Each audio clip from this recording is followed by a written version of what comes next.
आप देख रहे हैं इंडिया टाउन न्यूज, भारत की बात। नमस्कार, स्वागत है आपका हमारे खास बुलेटिन खबरें राजनांदगांव में और मैं हूं आपके साथ निशा। चलिए बुलेटिन की शुरुआत से पहले एक नजर आज की हेडलाइंस पर। राजनांदगांव में प्रेस क्लब ने निकाली fit India Sunday on cycle rally. पत्रकारों और खिलाड़ियों ने दिया स्वास्थ्य जागरूकता का संदेश। धान खरीदी पर एसपी राजनांदगांव की सख्त अपील। किसान केवल सोसाइटी में ही बेचे धान, फर्जी दलालों से रहे सावधान।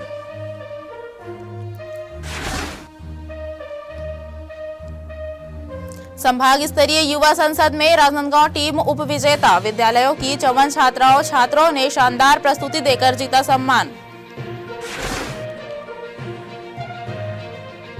इंस्टाग्राम पर धमकी देने वाला आरोपी गिरफ्तार। साइबर सेल और छुरिया थाना की संयुक्त त्वरित कार्रवाई। आरोपी फैजान खान जेल भेजा गया।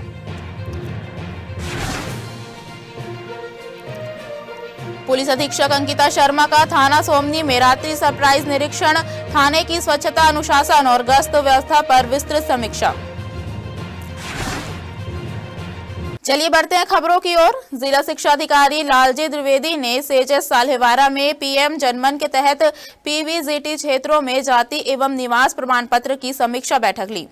बैठक का मुख्य उद्देश्य यह सुनिश्चित करना था कि स्कूलों में सभी आवश्यक दस्तावेज अद्यतन और व्यवस्थित है। इस दौरान उन्होंने बच्चों की पढ़ाई और स्कूल व्यवस्थाओं का पूर्ण जायजा लिया।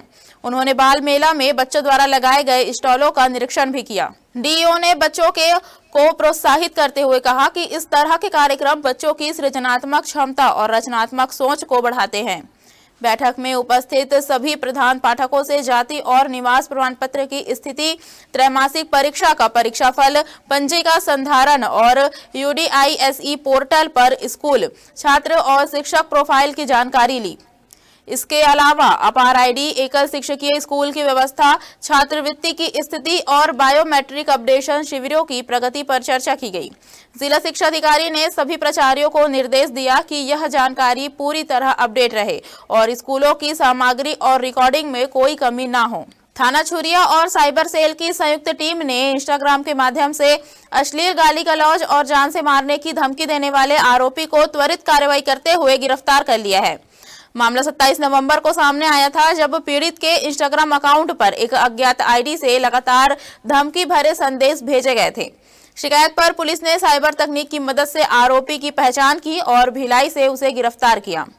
अब आरोपी को 170, 126, 135, 3 BNSS की सहित IT एक्ट 66C के तहत जेल भेज दिया गया है। सूत्रों के अनुसार थाना छुरिया में अपराध क्रमांक 281/2025 दर्ज किया गया था, जिसमें प्रार्थी के इंस्टाग्राम अकाउंट पर आपत्तिजनक और धमकी भरे संदेश पोस्ट किए गए थे। मामले को गंभीरता से लेते हुए साइबर सेल और थाना छुरिया पुलिस ने आरोपी की लोकेशन ट्रेस की। टीम ने आरोपी फैजान खान, उम्र 23 वर्ष, निवासी सीताबर्डी छुरिया को भिलाई से हिरासत में लिया। पूछताछ में आरोपी ने अपराध करना स्वीकार कर लिया, जिसके बाद घटना में प्रयुक्त मोबाइल फोन भी जब्त किया गया। पुलिस ने मामले में IT एक्ट की धारा 66C जोड़ते हुए आरोपी को गिरफ्तार कर कार्यपालिका मजिस्ट्रेट छुरिया के न्यायालय में पेश किया, जहां से उसे जेल भेज दिया गया है। पुलिस का कहना है कि इस कार्रवाई का उद्देश्य सोशल मीडिया पर बढ़ते साइबर अपराधों पर रोक लगाना और शांति व्यवस्था बनाए रखना है। राजनांदगांव से बड़ी राजनीतिक प्रतिक्रिया सामने आई है। जिला पंचायत सदस्य और कांग्रेस कमेटी के महामंत्री महेंद्र यादव ने प्रदेश की भाजपा सरकार पर जमीन जायदाद के रेटों में भारी वृद्धि को लेकर तीखा हमला बोला है। उन्होंने कहा कि बढ़ी हुई गाइडलाइन गरीब और मध्यम वर्ग की कमर तोड़ने वाली है। यादव ने आरोप लगाया कि सरकार जमीन के दाम बढ़ाकर आम जनता से उसका घर बनाने का हक छीन रही है। महेंद्र यादव ने कहा कि पहले से महंगाई और बेरोजगारी से जूझ रही जनता पर जमीन के दामों में की गई बेतहाशा वृद्धि सीधा हमला है। उन्होंने सवाल उठाया कि क्या गरीब और मध्यम वर्ग को जमीन से दूर करना ही सरकार का विकास मॉडल है। उन्होंने आरोप लगाया कि जमीन दरों को जानबूझकर इतना बढ़ाया गया है कि रियल एस्टेट में अव्यवस्था और विवाद बढ़ेंगे। भाजपा सरकार किसके हितों की रक्षा कर रही है, गरीबों की या बड़े जमीन कारोबारियों की? इस पर भी उन्होंने सरकार से जवाब मांगा। यादव ने कहा कि बढ़े हुए रजिस्ट्रेशन दरें प्रधानमंत्री आवास योजना को भी पंगु बना देंगी। जब जमीन खरीदना ही संभव नहीं होगा तो गरीबों को मकान कैसे मिलेगा। राजनांदगांव से बड़ी खबर। धान खरीदी के इस सीजन में किसानों को ठगी से बचाने के लिए पुलिस अधीक्षक ने महत्वपूर्ण अपील जारी की है। एसपी ने साफ कहा है कि जिले के सभी किसान अपना धान केवल सरकारी सोसाइटी में ही बेचे और किसी भी अनजान व्यक्ति या दलाल के बहकावे में न आए।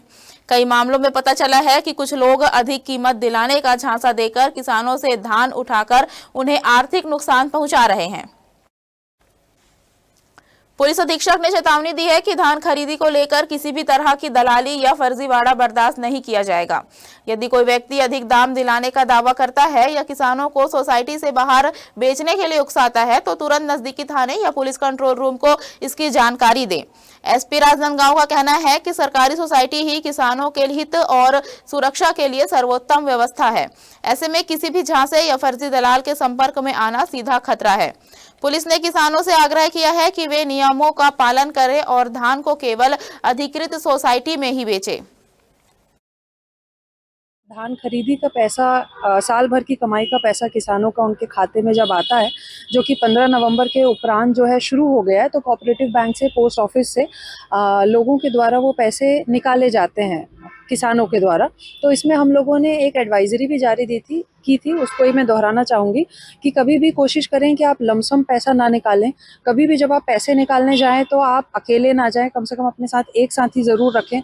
कोई संदिग्ध व्यक्ति आपके आसपास अगर दिख रहा हो और आपको ये लगता है कि वो आप पे नज़र रख रहा है तो ज़रूर उसको ध्यान दें। कई बार हमने ये भी देखा है कि लोग अपनी गाड़ी की डिक्की में पैसे छोड़ करके आसपास कुछ चाय नाश्ता करने इस प्रकार की चीज़ों में चले जाते हैं और उस समय डिक्की से पैसे पार हो जाते हैं। तो इस चीज़ का ज़रूर ध्यान दें। यदि आप पैसे निकाल रहे हैं तो आप या आपके साथ आया हुआ साथी अवश्य उस पैसे को ध्यान दें। और कहीं भी कई बार लोग पेट्रोल पंप में पेट्रोल डलवाने जाते हैं और डिक्की में पैसे होते हैं, क्योंकि वो व्यक्ति आपको फॉलो करते हुए आ रहा होता है जहाँ से आपने पैसे निकाले। तो पेट्रोल पंप में भी इस बात का ध्यान रखें। तो कम से कम 2 व्यक्ति जाएं और सदा सतर्क रहें। पुलिस अधीक्षक अंकिता शर्मा ने बीती रात करीब 11 बजे थाना सोमनी का आकस्मिक निरीक्षण किया।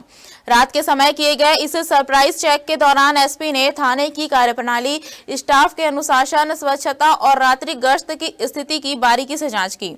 निरीक्षण के दौरान किसी भी कर्मचारी को ड्यूटी के दौरान शराब सेवन करते नहीं पाया गया, जो पुलिस अनुशासन का सकारात्मक संकेत माना गया। एसपी ने ड्यूटी स्टाफ से बातचीत कर बेहतर कार्य करने के निर्देश भी दिए। थाना सोमनी में हुए इस आकस्मिक निरीक्षण में एसपी ने सबसे पहले थाने के स्टाफ की उपस्थिति, समयबद्धता और व्यवहारिक कार्यशैली पर फोकस किया। पुलिस लाइन और आवासीय बैराक की स्थिति का भी जायजा लिया गया। इसके बाद रात्रि गश्त पर तैनात टीम की वास्तविक उपस्थिति और गश्ती मार्ग की भी समीक्षा की गई, ताकि रात्र में सुरक्षा व्यवस्था सुनिश्चित की जा सके। एसपी अंकिता शर्मा ने कहा कि ऐसे निरीक्षणों का उद्देश्य पुलिस बल में अनुशासन, दक्षता और जिम्मेदारी की भावना को बढ़ाना है। इससे जनता का पुलिस पर विश्वास मजबूत होता है और सुरक्षा व्यवस्था अधिक सुदृढ़ बनती है।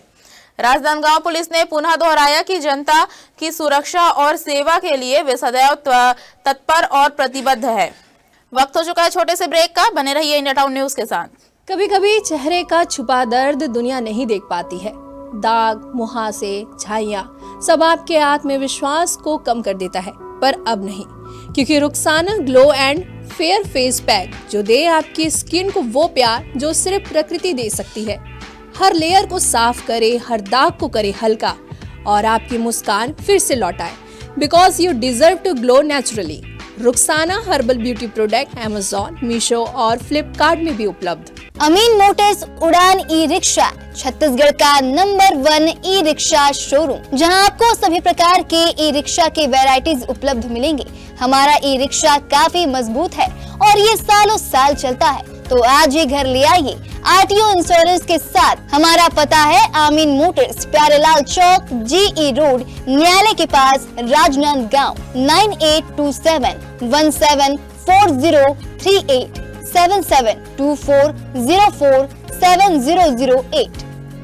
राजनांदगांव से एक प्रेरणादायक खबर, जहां आज सुबह प्रेस क्लब के पत्रकारों ने fit India Sunday on cycle rally का सफल आयोजन किया। भारत सरकार के खेल एवं युवा कल्याण विभाग के निर्देश पर दिग्विजय स्टेडियम से निकाली गई इस रैली में पत्रकारों के साथ साथ भारतीय खेल प्राधिकरण प्रशिक्षण केंद्र के खिलाड़ी और अधिकारी भी शामिल हुए। इस पहल का उद्देश्य शहरवासियों को स्वास्थ्य, फिटनेस और जागरूकता का संदेश देना था।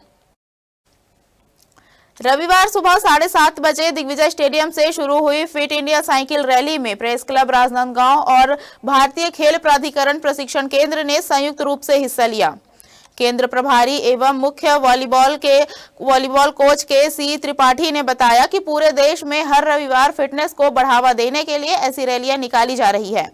जनसंपर्क अभियान उषा किरण प्रेस क्लब अध्यक्ष सचिन अग्रहरी और कोषाध्यक्ष बसंत शर्मा ने पत्रकारों को इस अभियान में शामिल होने के लिए प्रेरित किया।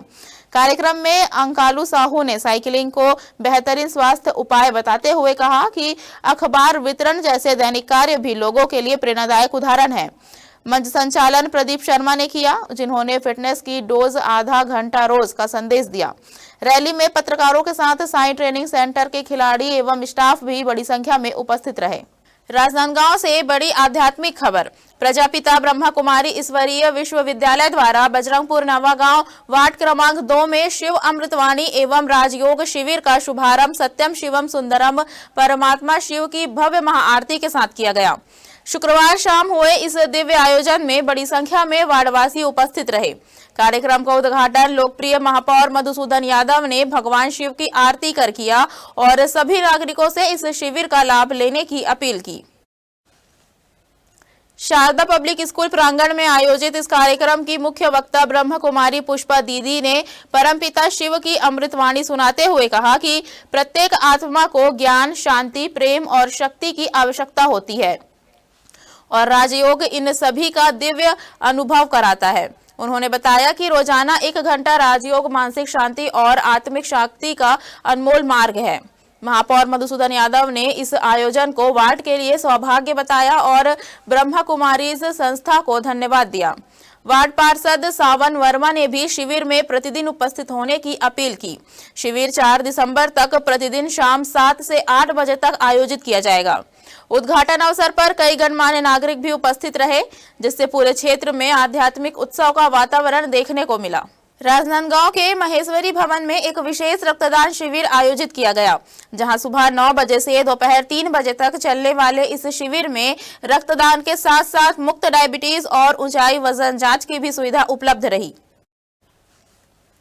आपको बता दें कि अनुभवी मेडिकल टीम आपकी हर स्वास्थ्य जांच का पूरा ध्यान रखेगी। इस रक्तदान शिविर में भाग लेने वाले प्रत्येक रक्तदाता को निःशुल्क हेलमेट भेंट किया गया, जो सुरक्षा के साथ साथ समाज सेवा का प्रतीक भी है।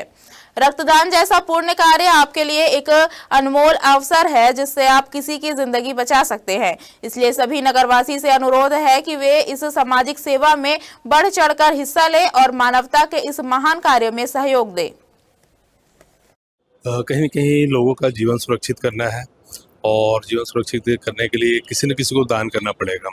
आज हम रक्तदान कर रहे हैं तो किसी न किसी के ज़रूरतमंद के काम आएगा भविष्य में, तो कहीं न कहीं वो ब्लड बैंक में स्टोर रहेगा, भविष्य में ज़रूरतमंद वहाँ से ले सकते हैं। कितने यूनिट तक? अभी टारगेट तो करीबन 70 से 100 के बीच का है, बट अभी 35 लोग दे चुके हैं यहाँ पे। क्या संदेश देना चाहेंगे?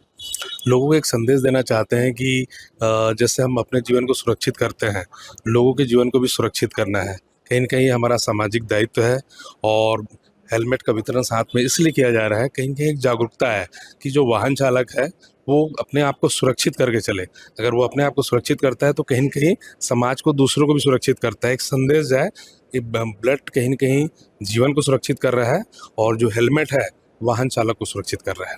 तो कहीं की सुरक्षा ही हमारा मेन उद्देश्य है। इसका उद्देश्य यही है कि लोगों के में हम अवेयरनेस बढ़ाएं कि रक्तदान जो है, सबसे पहली बात तो यह है कि महादान है, और उसके बाद रक्तदान करने से आप दूसरों की मदद कर रहे हैं जिसको रक्त की आवश्यकता है। कई बार ऐसा देखा गया है कि रक्त की कमी के कारण कहीं ना कहीं मतलब ऐसा है कि कोई अपने प्राण त्याग रहे हैं, तो उस वजह से हम क्या कर रहे हैं, रक्तदान के करने के कारण पीछे यही वजह है कि हम लोगों की मदद करें। और दूसरा आजकल आफ्टर कोविड के बाद ये देखा गया है कि लोगों के में हार्ट अटैक जैसी जो समस्याएं हैं वो बहुत कॉमन हो गई है। तो हार्ट अटैक इसलिए हो रहा है क्योंकि हमारा खून कहीं ना कहीं गाढ़ा हो रहा है। तो उस वजह से अगर आप रक्तदान करेंगे तो उससे आपका खून भी पतला रहेगा और उससे आप स्वस्थ भी रहेंगे। कितने लोगों का टारगेट है? टारगेट हमारा है 70 लोगों का, 70-80 लोगों का हम टारगेट लेके चल रहे हैं कि जिनका हम यहाँ पे शिविर में उनका हम लाभ दे सके उनको। और अभी तक हो गए हैं 35 लोगों का हो गया है अभी तक, और ये अभी भी जारी है। दुर्ग में आयोजित संभाग स्तरीय युवा संसद कार्यक्रम में राजनांदगांव की टीम ने शानदार प्रदर्शन कर उपविजेता का खिताब अपने नाम किया है।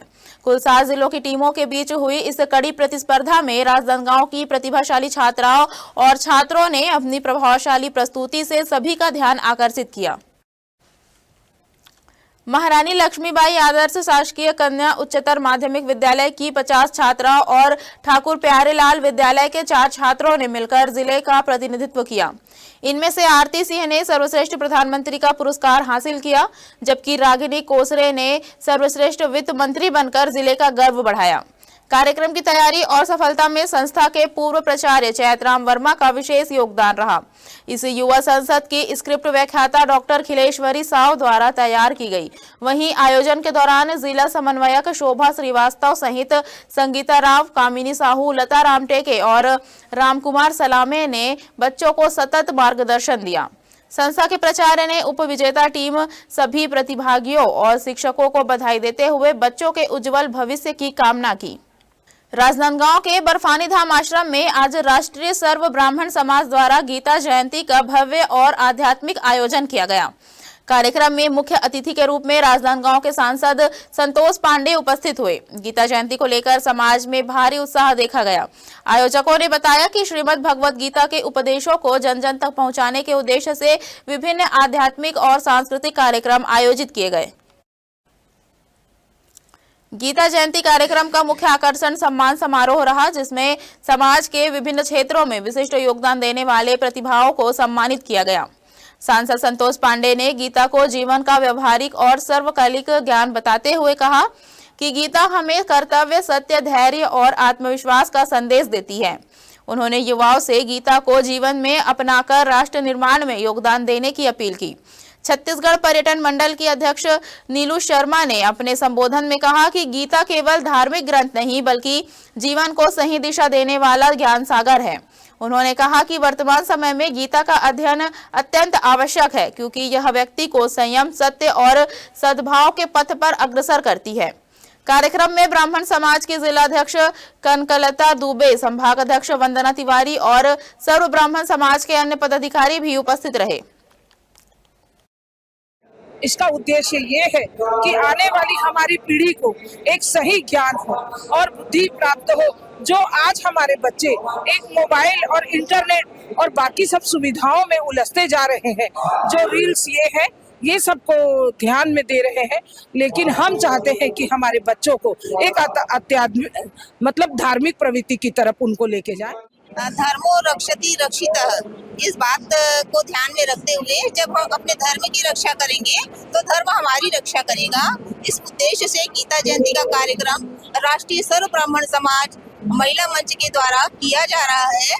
ये प्रदेश स्तरीय कार्यक्रम है और इसमें डोंगरगांव, डोंगरगढ़, खैरागढ़, मोला, मानपुर, दुर्ग, बेमेतरा के समस्त अतिथि आमंत्रित किए गए हैं। हम नारी शक्ति को महाशक्ति का स्वरूप देने का एक प्रयास के लिए उद्देश्य से आज गीता जयंती उपलक्ष्य में महिलाओं के द्वारा महिलाओं के लिए महिला शक्ति को महाशक्ति का स्वरूप देने के लिए इस उद्देश्य से आयोजित आज का यह आयोजन। तो गीता जयंती के अवसर पर मैंने जो गीता का संदेश है भगवान कृष्ण ने अर्जुन को दिया था युद्ध के मैदान में, यानी कम समय में ये पूरे चारों युग के लिए जब जब संकट हो, चाहे देश में हो, चाहे विश्व में हो, चाहे घर में हो, चाहे व्यक्तिगत, सब संकट का समाधान यदि कहीं है तो केवल गीता में है। सब प्रकार से जब शोक में, मोह में घिर जाएं, तब गीता के वचनों को याद करें। यह जीवन अपने गंतव्य को प्राप्त करेगा। आज हम सब भगवान कृष्ण की गीता के उपदेश के अनुसार चले, यही गीता का उपदेश। गीता जयंती के इस अवसर पर इस कार्यक्रम को किया जा रहा है और हमारे समाज के जो वरिष्ठ जन हैं उनका भी सम्मान किया जा रहा है। नई पीढ़ी को भी आज के इस कार्यक्रम में जो है वो जोड़कर, ताकि आने वाले समय में जो गीता का मूल जो उद्देश्य है हमारे जीवन में, हमारे जीवन की प्रासंगिकता को जो है दर्शाता है, उस पर जो है नई पीढ़ी भी जो है वो जुड़े। मैं आज गीता जयंती के अवसर पर अपनी ओर से बहुत बहुत शुभकामनाएं और बधाई देता हूँ। हमारे खास बुलेटिन खबरें राजनांदगांव में फिलहाल इतना ही। मुझे दीजिए इजाजत, नमस्कार। आप देख रहे हैं इंडिया टाउन न्यूज, भारत की बात।